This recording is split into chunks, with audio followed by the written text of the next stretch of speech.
Okay, hello there. Let me talk about the previous topic today and have some fresh thoughts about them. So I would like to extend or continue with that topic, hopefully finishing it. All right, the topic is the one about the origin of science and how science develops, grows out of the West. What's the reason for that? Instead of talking why China doesn't have science or doesn't grow science naturally, instead I turn the other way around. As Albert Einstein said, it's a wonder why the Western culture had the science growing and started there. Well, actually, Einstein is quite correct. Speaking of the science, the phenomena or wonder of science, you have to think about that. Out of the four major cultures, right? The Indian culture, the Muslim culture, the Chinese culture, the three do not have science. So it's a pretty common phenomena. It's pretty normal that you don't have science. And so whoever had the science, that's the Western one, it's really a wonder. Why they had that? What's a soil? What's a foundation? What's a nutrition? What is the environment that grows that science? Let it grow into fruits, bear fruits eventually. Why other people didn't do it? Why other nations didn't do it? Why they couldn't? That's the point. You know, if you don't have the soil, as the Chinese say, a kind of orange, if it moved from the north to south, it won't grow. It's the same thing for the Chinese. Science, the idea of science rather, and the idea of democracy was heard or imported to the Chinese back 100 years ago. Since 1919, the major so-called May 4th movement, they had the idea of introducing anti-science, anti-democracy, right? But till today, China is the worst and the last Middle Age emperor still having dictatorship, right? Doesn't have democracy. What's the problem with the Chinese? Are they smart or not? Or are they stupid? What's the reason for that? You have to give a reasonable explanation, convincing to other people. What's wrong here? And you heard about science for so long, and you don't have it. What's the problem here? So, today I'm going to talk about this. What's a soil? What's a foundation? All right, let me reiterate. Why the Chinese, after 100 years of history in modern times, still don't have the idea? Still cannot step forward from the Westerners called Stone Age politics. What's the problem? What's the reason for that? You have to give a convincing answer for that. So instead of talking why science doesn't grow from the Chinese soil, I dealt with the topic of how did the Western culture grow science. That's the reason, all right? I gave you this background. All right, talking about the philosophical part. Today is the last one of the several previous ones. In addition to that, I want to say this. How do we look at the philosophy?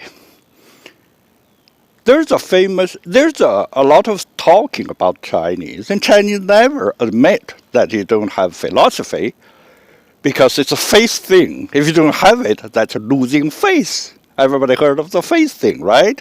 That's too shameful not to have philosophy. Well, actually, this is not. In Chinese, we say 狗尾续貂, right? You don't have it, you make something, you make up it, with something else for it. You pretend to have it. That's the way Chinese deal with it. It's the same for the thoughts. If you don't have philosophy, the Western people have it, then you put something there and saying that's a philosophy. But anyway, not a lot of people know it. Not a lot of people care about it. They just want the name. They just want the face. That's it. And everybody knows what the faces look like, right? When you shut up your eyes, you don't see it anymore. So face is gone. So what's the use of it? That is for the temporary purpose. The market value, apparently. Apparent market value. That's the value of the face. Nothing else.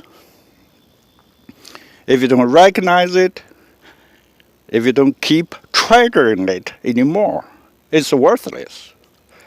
It's so for the Chinese. The same thing. They think thoughts are philosophy. So they say the philosophers are thinkers. It's the same. Of course, Chinese does have thinkers, but it doesn't have philosophy. Well, you may argue, then what's the definition of philosophy? Why do you say only the Western philosophy exists, nobody else? What's the reason for it? Okay, let me tell you this. It's the same as logic. All right? When we say in the world, there's only one logic, that is Aristotelian logic, formal logic, nothing else. There's only one value, true or false, for statements, nothing else. Because the values are related to reality, to nature.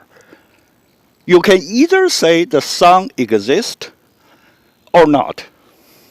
There's no other explanation. All right? Give me other things I would consider as bullshit. All right? I won't even think about that. So you have to understand this part.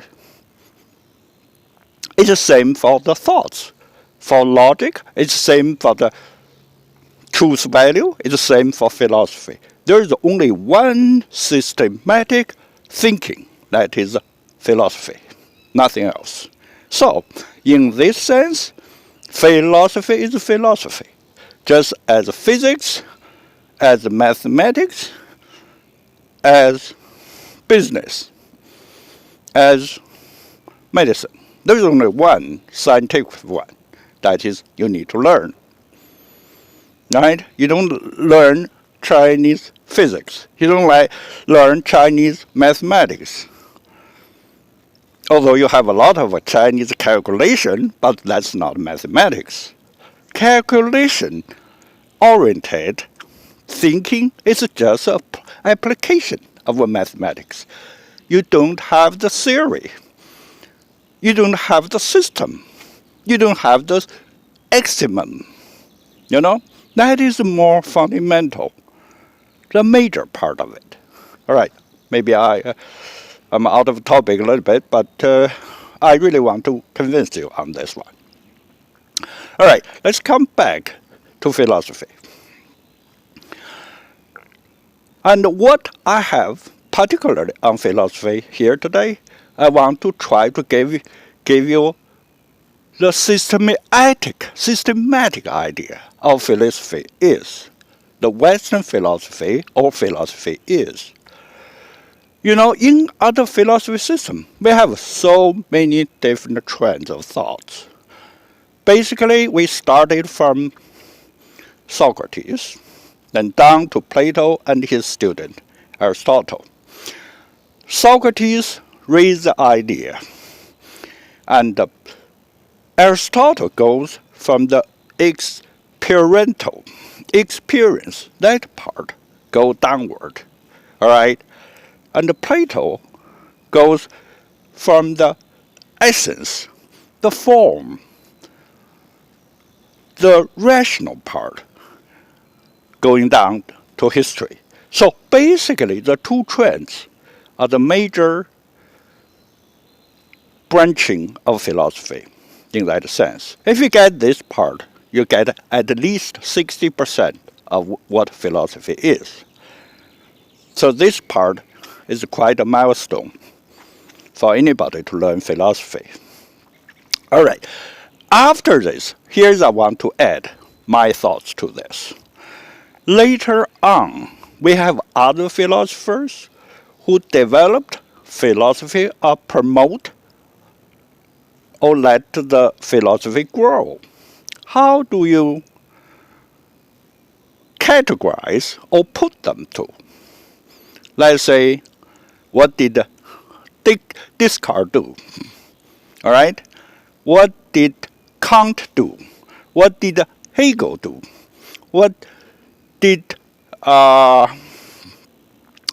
Kierkegaard, Nietzsche? And lastly, the existentialism, right? The two major figures. One is the phenomenology, Husserl, right? Or Husserl, whatever you pronounce it. And of course, on the language part is Wittgenstein.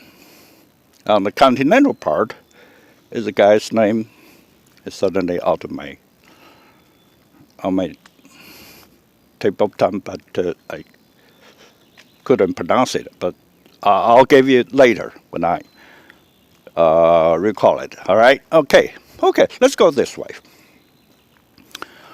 I would say this.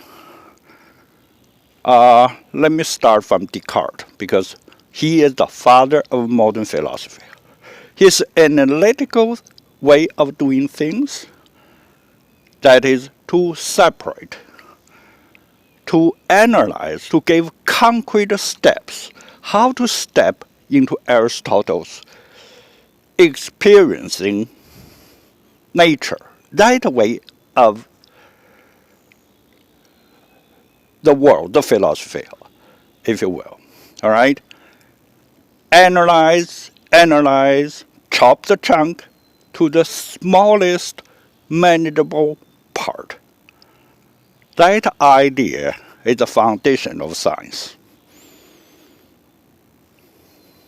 If you understand this one, it sounds like simple, but it's really Descartes, the French guy, French philosopher, who did it. Of course, he invented also some other things like Cartesian geometry, right? And that's his other major development, the contributions to the world. But the most important thing, a lot of people either ignore it or didn't realize, is his analytical thoughts. That's the foundation of modern science. All right. How about Kant, the German philosopher, the first one, before the Prussian national, or the country you call it, before the German nation was established, Kant is the first philosopher here. All right, for Kant, I'll put him like this.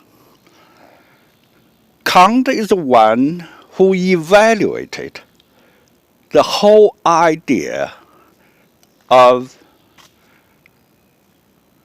object or the world, or as a whole. What's the limitation of it? In other words, Kant's work is like the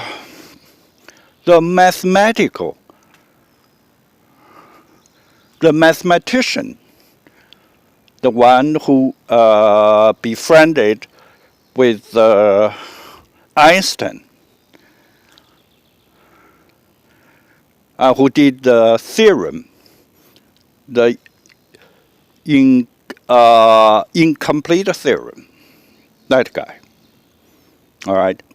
I suddenly forgot his name. Well, the names are always hard to pronounce or hard to remember anyway. But anyway, I can recall it later. But anyway, it's the same work. Einstein's friends did this with the mathematics with a certain form, and Kant did it similarly, in similarity, if you will, with nature, with the world as a whole. Kant put a cap on the reason, on how far or how. No, well, I won't say reason. Kant thinks it's the reason. Actually, he put a cap on the thought of object or rational reason. Let's say it this way.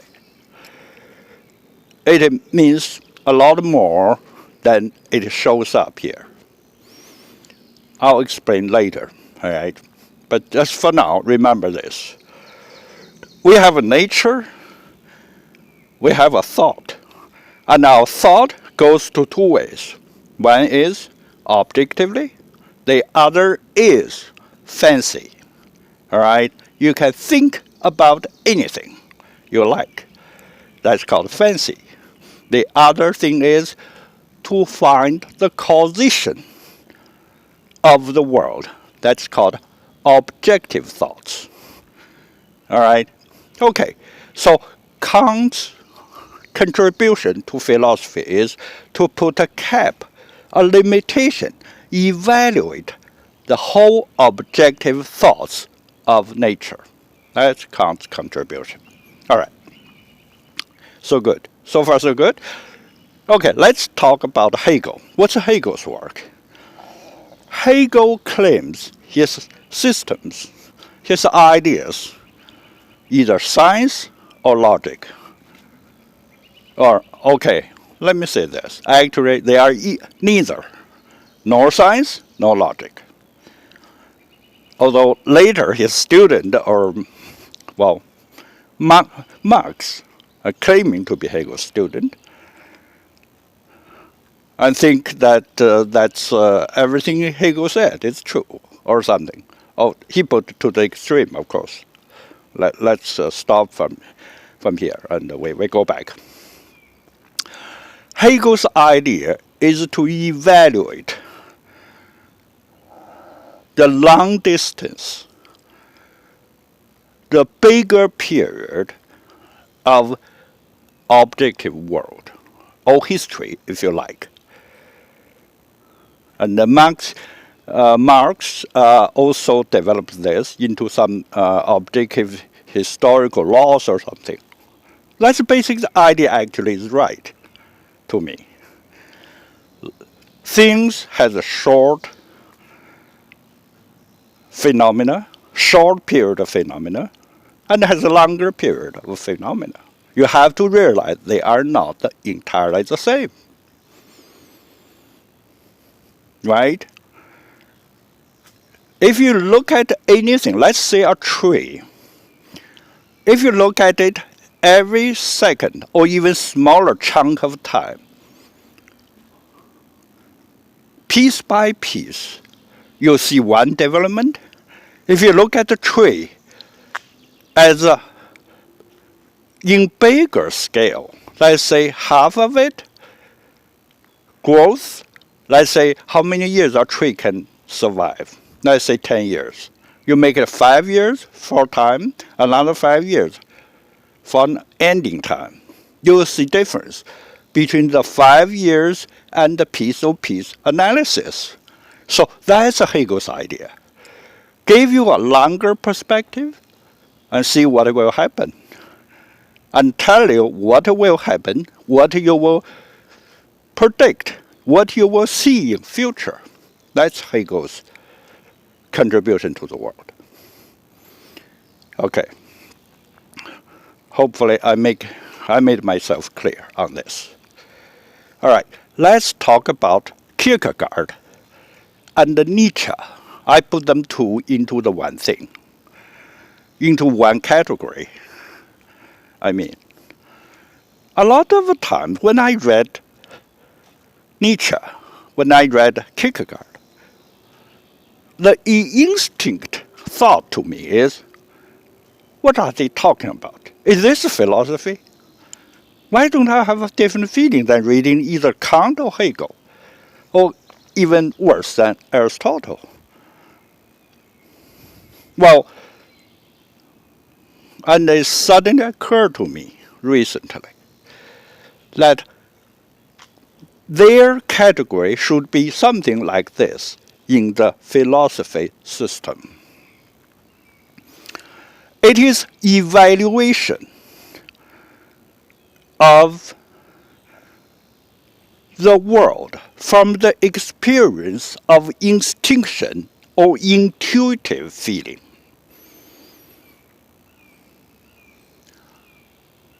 I don't know how you take this phrase, but basically what I meant is, as a human being, you have intuition, you have intuitive feeling of the world, like animals, right? You know, a dog, a tiger, a monkey has intuitive feeling of the world. And so does human. But in a better way, smarter way maybe, because you can talk. That's how you feel the world. And what's the relationship between intuition and the rationale or reasoning? The reasoning or rationale is a logical part of the objective world. All right? That is quite different, or on a higher level, because that is to seek the law, the causation of the world. What is good about intuition? Intuitive feeling is it seeks more than just the causation of objective world. It seeks other meaning. Instinctively, by instinct, you feel about the world. Give it full-fledged emotional effects. And the logic is cold, it's filtered, it's a little bit dry if you say that. That is the difference. Okay, I hope I made myself clear on this one. So, Kierkegaard and Nietzsche belongs to this part of intuition of philosophers who look at the world, see what it is.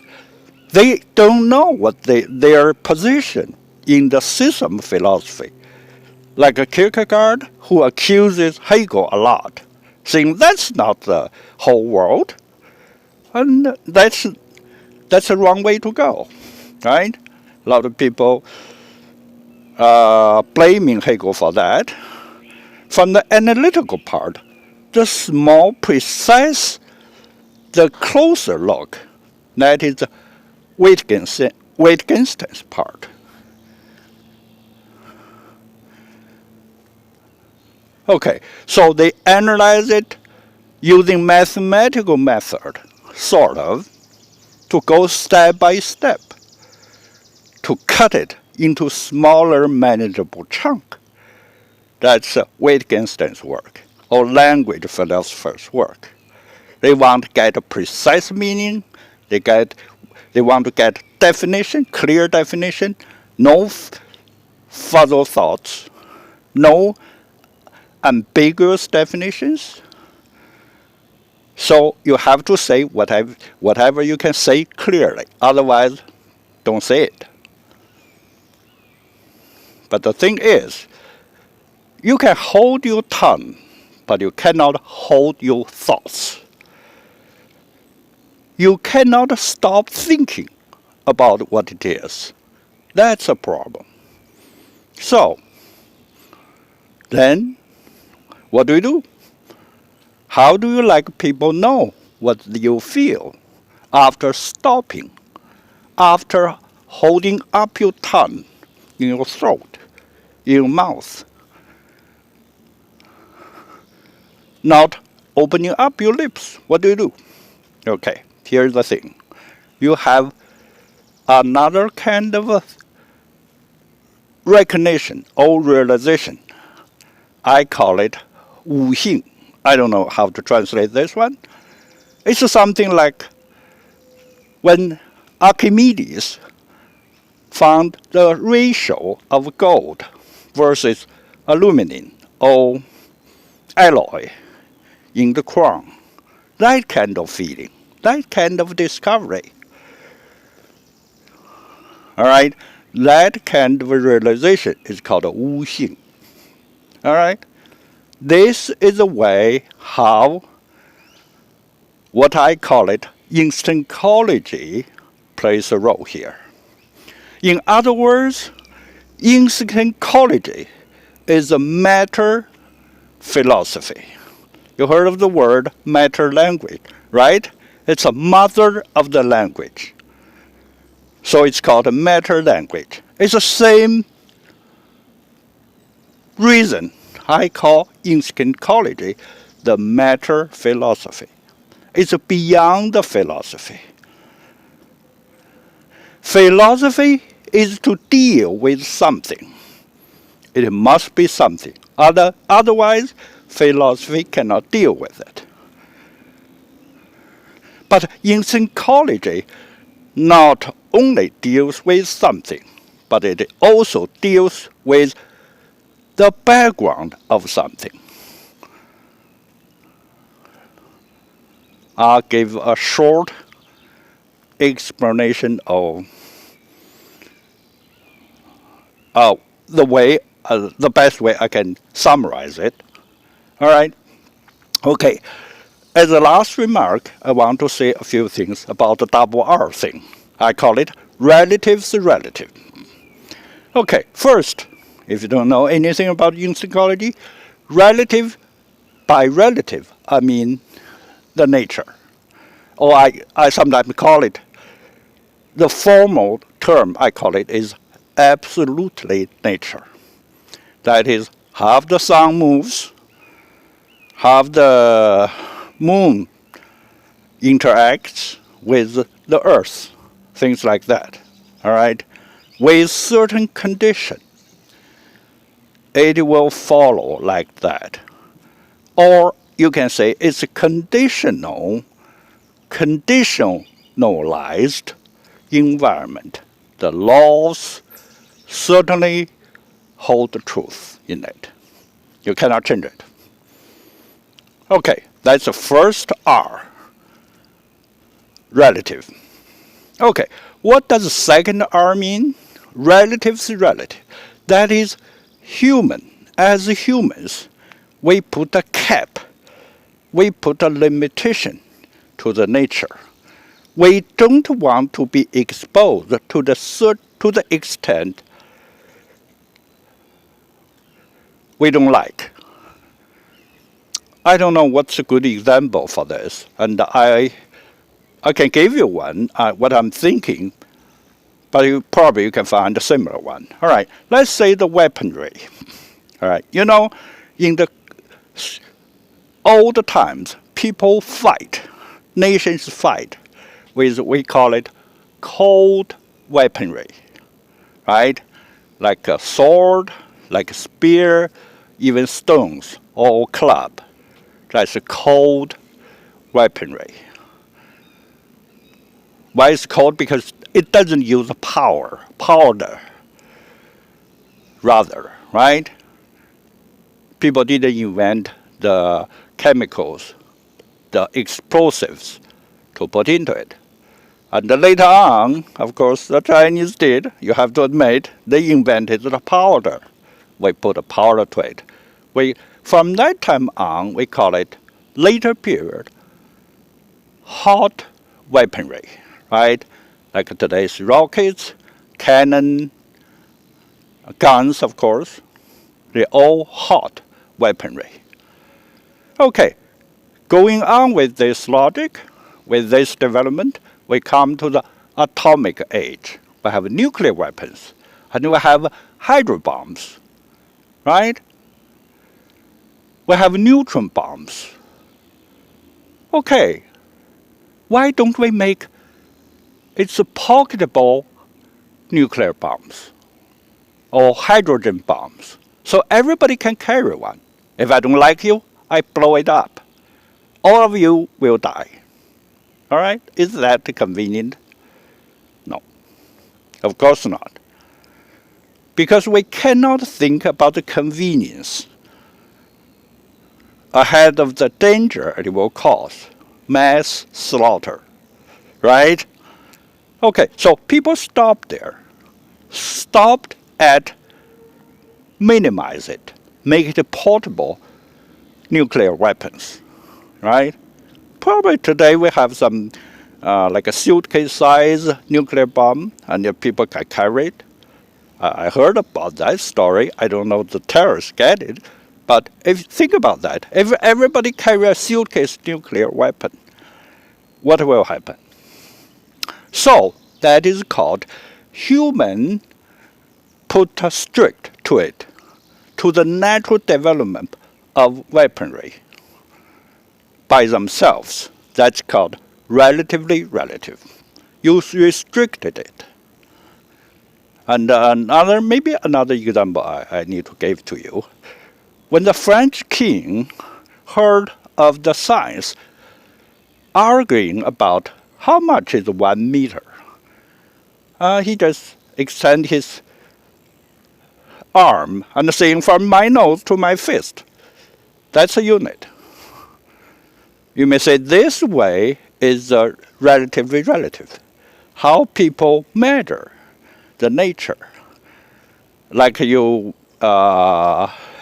invention of a decimal system, the binary system, or you can use 16 digits.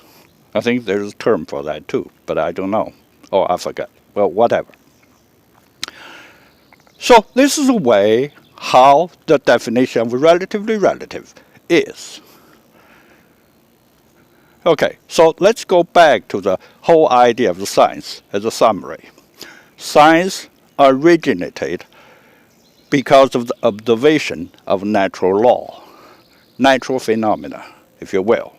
From philosophy, remember, philosophy is the mother of science. Okay? But philosophy carries more than just science. It gave birth, one child is science. Maybe it will have more child, but probably people don't like it.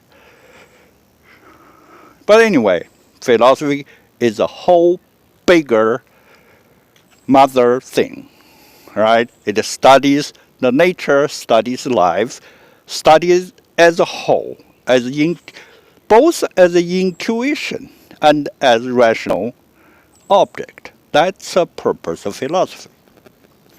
Within this environment, science as a child of philosophy into something more related to the world or to people's convenience. And if you say that, you can think about technology. How to transfer the science into technology. That's another subject. But that's a purpose already changed from for the knowing for the sake of knowing, nothing else. In ancient Greek, till only think about usefulness of this, otherwise they won't even consider it. Like the Chinese way of thinking. So that's a fundamental difference. Well, maybe I should end here, and basically I gave you the whole idea. The science, what's a science? The cradle of science is philosophy. And the matter philosophy is Instancology. All right. As a footnote, I added double R, relatives relative. If you want to know more, you can read the book on Instancology. All right. Today I'll stop here. Thank you so much for listening.